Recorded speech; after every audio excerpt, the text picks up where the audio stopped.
Hi, my name is Jessica.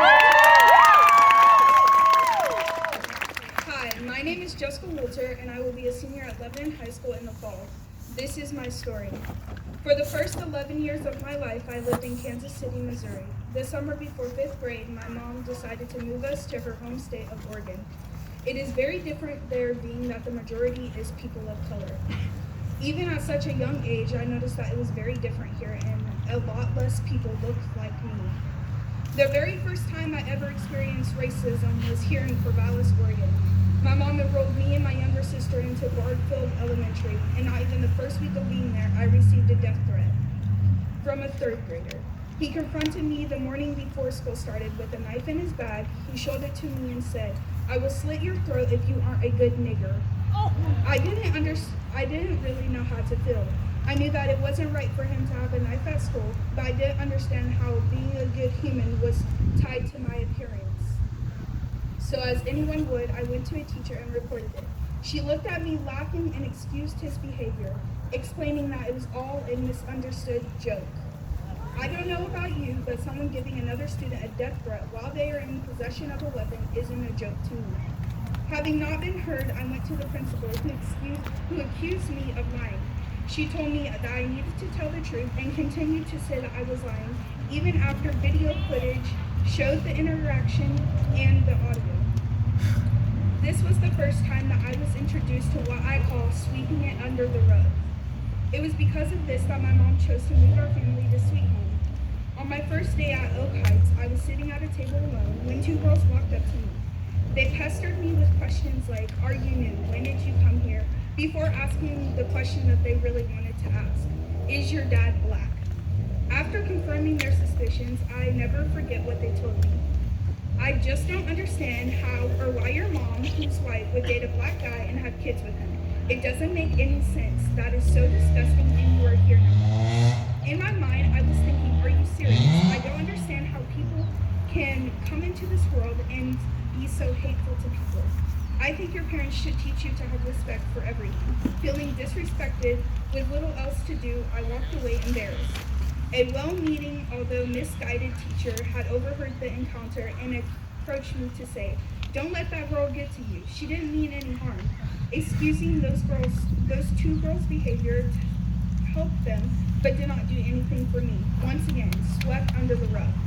6th grade, at the same school, I was smacked in the face by a boy with a notebook because I was a nigger that was talking out of place, swept under the rug.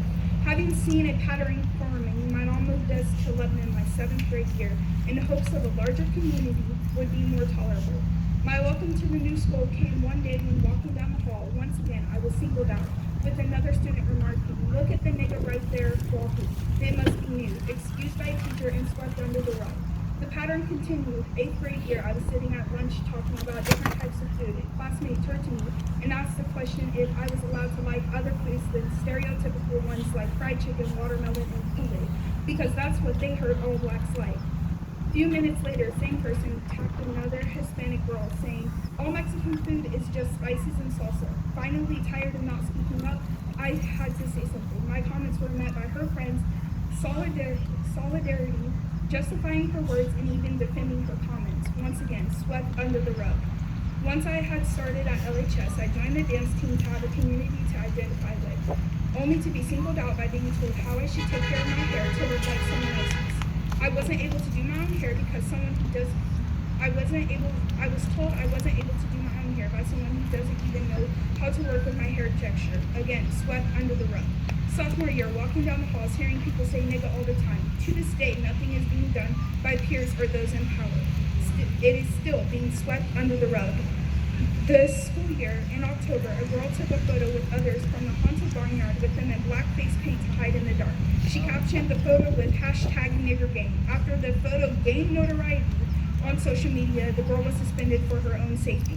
She was later expelled for her actions. Rather than having an open conversation about it, we were not allowed to talk about it. This was a conversation we needed to have because there was countless students trying to justify her actions, swept under the rug.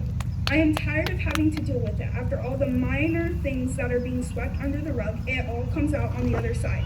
It is unacceptable for people in this town to say we don't have a racism issue here, because we do. And when you deny it, you sweep my feelings and the feelings of all the people of color in our town under the rug as if it doesn't matter. I am tired of having to explain to my 3 younger siblings. I am tired of having to explain to my 3 younger siblings why people do not like them in this community due to the color of their skin. My poster today says, "Racism is so American that when you try to protest it, people think that you are protesting America." I chose this quote because as soon as I started using my voice to speak up, people wanted to tell me that it is not my place, that Lebanon is not my place. They told me that if I have a problem with it, I should just move out of this country back to where I came from. I am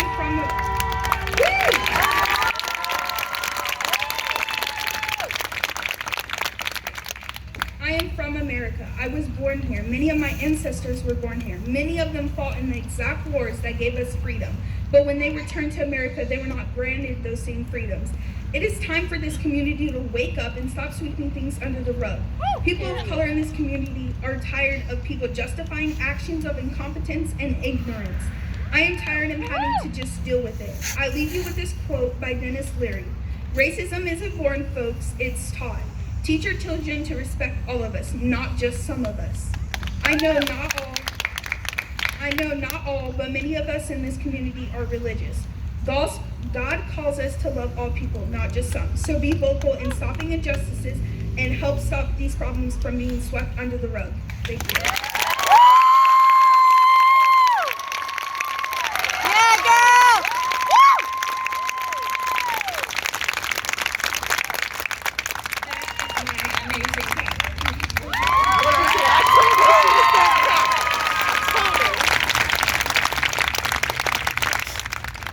My name is Dana Wolter Britton. I became a mom for the first time when I was 20 years old. I lived here in Lebanon. My firstborn is white, and I had no idea how my life as a mother would eventually change to something other than the normal new mom life. My world was about to be shocked, and my reality brutally shredded to pieces and replaced with fear, pain for my children, and pain from my lack of being able to help change things for them. Fast forward to 2003, and I'm living in Kansas City. And my daughter is born and had the most beautiful black curly hair. It was about 3 inches long, and the fetal monitor had gotten tangled in it. It was in this moment that I experienced for the very first time how very different it was going to be a white mother raising a black child. Thankfully, a nurse stepped up.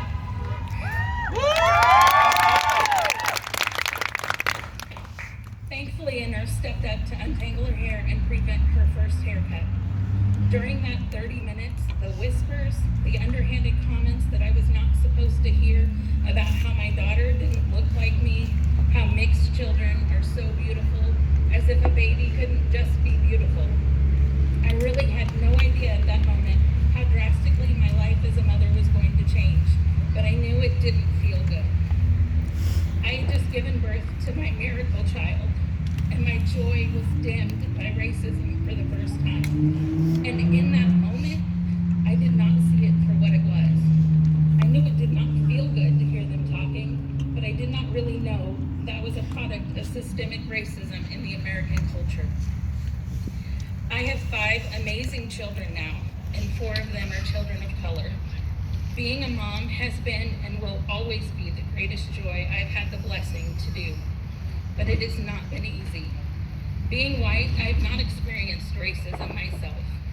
As a kid growing up in Lebanon, Oregon, I never noticed the things that happened to other people. I lived in the white framework of our country. I had the privilege to not experience racism, which also meant I had the privilege to not see that it existed either. It also meant that my experiences could not teach me what I needed to know to be able to raise my children and support them. As a mother, it was a shock to see the way that society treated my children. I was caught off guard by people thinking they had the right to touch my child's hair, comments about how beautiful they were because they were mixed, the comments about how great my boys were going to be at basketball, or when the girls started dance, it was always assumed to be hip-hop, and so much more. But it was always based on their physical characteristics. As a person of color, this is nothing new. but to me as a mother, it was a painful initiation into what was once an invisible system of oppression. So what do you do with that? You go through the vast emotions, you grieve the loss of the life you expected to have with your children, and at the end of all of that, for me, I decided I had to do better. I started learning Black history, became more aware of what was happening, the looks, the comments, the watching, and I learned to speak up because the only way that I could help my children was to stop it every time it happened.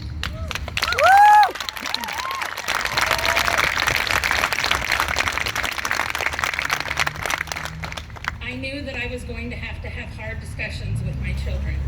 I knew that I was not prepared for those discussions because I had not experienced the things that they were going to experience over the course of their lifetime. It was never a question of if my children would experience racism, but always how would I be able to help them through it when they experienced it. I began to find people that I could learn from, who could help to teach me the things I needed to know to raise my children. At this point in my journey of parenting, I never thought I would also have to teach my children how to stay alive, living with the fear that at any moment my child could be killed simply because of the color of their skin has been something that I've had to keep to myself for most of this journey. I am grateful for being in Lebanon with a police department that has made it a priority. I'm grateful for being in Lebanon with a police department that has made it a priority to be members of the community and real people who happen to wear a uniform. I do not have to fear the police in Lebanon, and whether my children will come home alive when they leave the house.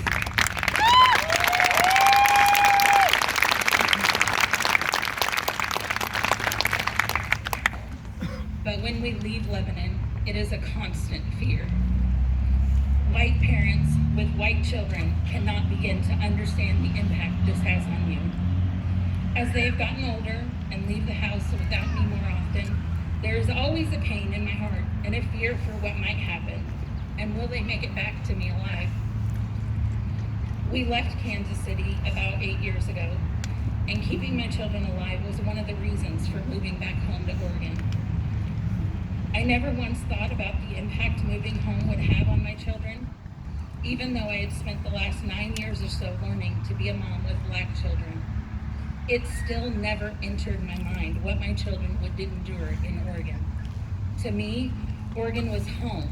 It was safe, it was beautiful, and I could not wait to share that with them.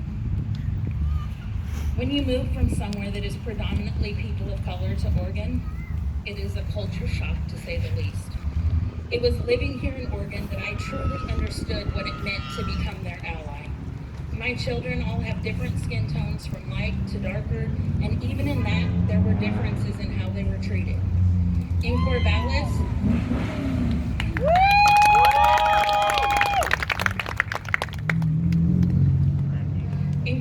my girls were treated very differently by the staff and teachers in their school.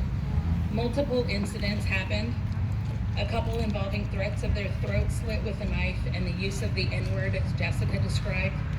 A lot more were what I call closet racism, also known as systemic racism, where teachers and staff are not even aware that the actions they take or the things that they say are racist. By laughing off or diminishing the impact of the boy who calls them the N-word or makes fun of their afro, this is racism.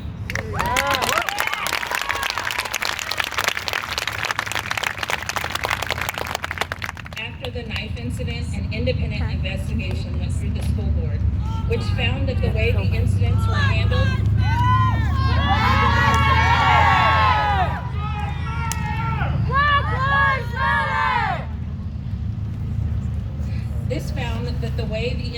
handled was a result of systemic racism.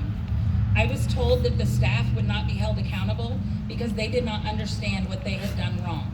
There was also no effort to help teach them and try to change the culture and remove the systemic racism that existed and they were now aware of.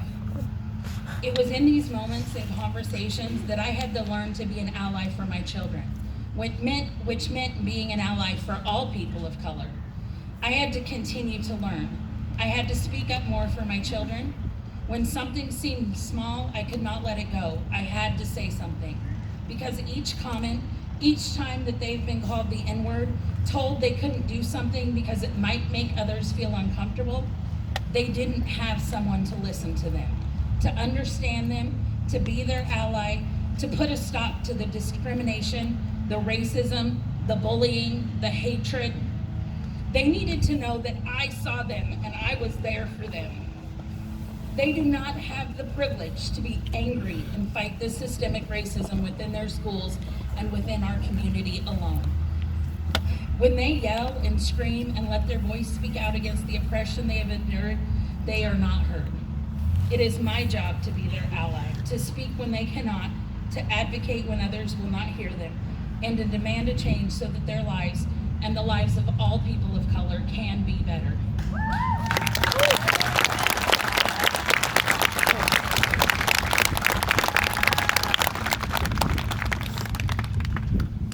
I want to share the hardest moment of being a mom with children of color. I've now experienced this moment 4 times. My youngest son is 10. He's super active and he loves riding his bike. Not too far from where we stand here today, my son's innocence was ripped away from him. He was riding his bike down the sidewalk and a car started following him. They yelled racial slurs at him, the N-word, and eventually yelled at him to take his black ass home. He came to me in tears, shaking and afraid. He asked me why anyone cared what the color of his skin was, and mostly he just cried and let me hold him. I had witnessed many times where I knew that he had been treated differently or looked at differently because of the color of his skin, but he had never realized that was why that was happening to him. Yesterday, my son lost his innocence as he became brutally aware of the impact racism has on his world. I spent the day trying to help him process that and also trying to process the pain that caused me as a mother. I am begging you to teach your children to be anti-racist.